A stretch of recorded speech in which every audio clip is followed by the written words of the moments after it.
CJ, the Pirates went to Linfield this past weekend. The Wildcats were able to take 2 out of 3, but after a really rough first game, very competitive for Whitworth on the road.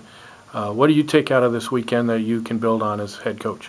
Yeah, I think we had some really strong pitching performances this weekend. Obviously, Hunter Dryden, Aiden Smith threw really well. Gio Costello came back and really gave us a quality start and a chance to win. So, yeah, I think on the arms front we have guys that are starting to throw well, and this is a good time to start to piece together those quality outings.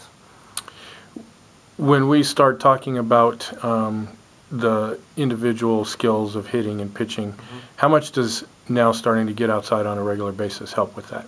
Yeah, I think big time, and more so than that, it's like the ability to take those two things and add context to them. When we're inside, it's hard to throw to live batters with runners on base or like simulating those pressure situations, and same works for hitting and for defense. And so transitioning outside just gives us a lot more that we're able to do that's more game-like outside that should prepare us better for the weekend. Speaking of the weekend, not necessarily good news, bad news, but good news, challenging news. Good news, we get to finally play at home.